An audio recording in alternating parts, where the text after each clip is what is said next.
Hello everybody, this is 4X. This is going to be my actual official run to post, I just realized. So, what I'm going to do, I'll just ran the event once.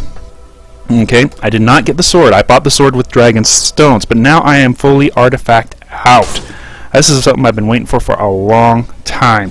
So, alright, so I got the Fire Harbinger's Edge with my dragon stones, so I've been saving up for about a month. This new event is called the Crypt of Gales, okay? At the end you run into Venerak. Now he's not nearly as tough as he was remembered during the Shadow events and the return of Venerak in the dungeon. So I am going to go ahead and purchase. This is also what I've been saving my gold for. Oh, I got a free lockbox. Hey, I might be able to do this free without having to spend money. Nope. I'm going to go ahead and buy another token box here. This should give me enough. The event itself is 12 tokens. I don't know what the deal is with 12 tokens, so I do have to spend some more gold.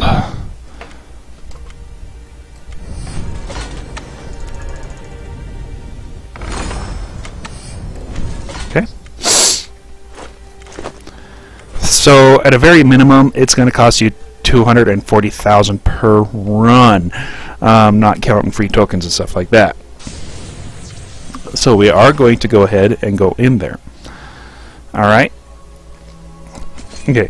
The keys to watch for in this dungeon is these tornadoes that run throughout the event. If you recall the fire and ice events from a few weeks ago, where it was dropping fire and fire and the icicles. This is something similar in that you can see these tornadoes that they hurt you, and you got to keep moving to avoid them.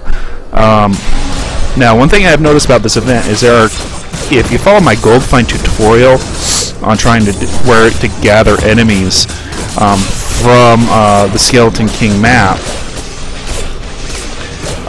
it's a great place to gather the enemies here. What you want to do, because you need to kill the enemies. 50 enemies in the in here to go through to complete the map. Sorry, not the map. To complete the goals. Okay. So the best thing to do is really just drag them to various gather points. First one, as you saw there, another one right here after the bridge. Okay, the Shadow Necromancer you want to take out first because he will revive a bunch of enemies in here. If you are a knight, you want to make sure you're using your angelic form as much as possible throughout here, because these whirlpools hit you a lot of times very quickly. Each individual hit isn't hard, but it's a lot of times very quickly, and that can be dangerous. All right. Next gather area really is right here. This Skullsphere the Rotten. You want to take him out and take out, because here's a good chance to get a lot of enemies down. Remember, make sure you're avoiding those tornadoes.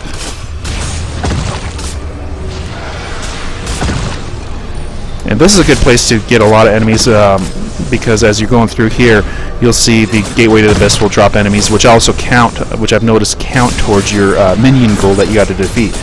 Okay. At this point, I go ahead and finish off these guys here because there's no sense having them following you.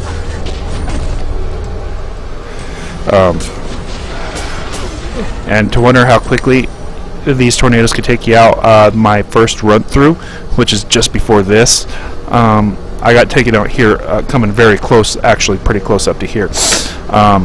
They could take you out like nothing.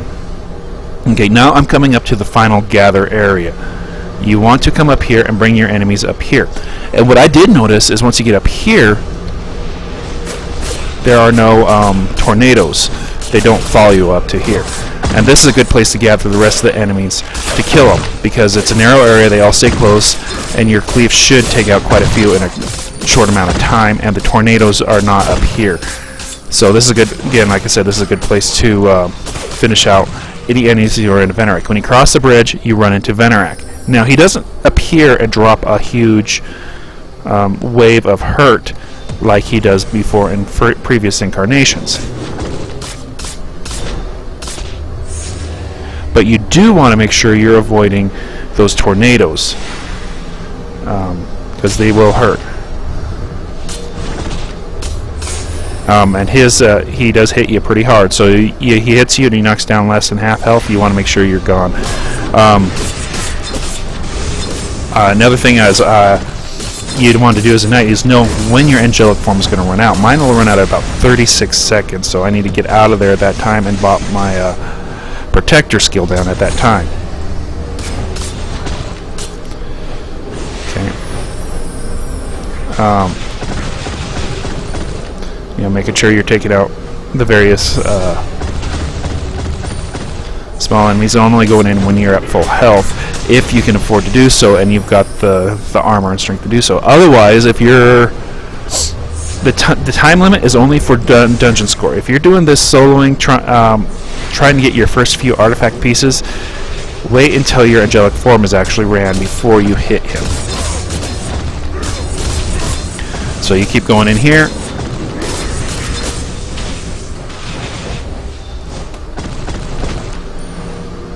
Okay, and I'm going to stay out of his way just so he doesn't accidentally hurt me, and use my hurl to finish him out. So there we go. Beatable. Not super hard, but will kill you if you do not pay attention. If you're running this as an early 60s character, or you're trying to get your first artifact sets and you're trying to solo it, as a knight you need to use that angelic form, and you need to use it as much as possible. If you're doing that, do not worry about the timer for dungeon score. You need to take out the enemies as you come to them and use your angelic form against the tougher ones and run around while you're waiting for it to fill, as you normally would earlier. If you like what you see, this is the Crypt of Gales event. This is 4X. If you like what you see, please subscribe to my YouTube channel at twitch.tv, Twitter, and YouTube. And my name is 4X, and that's FOURX11GD at Twitter, twitch.tv, and YouTube. Thank you for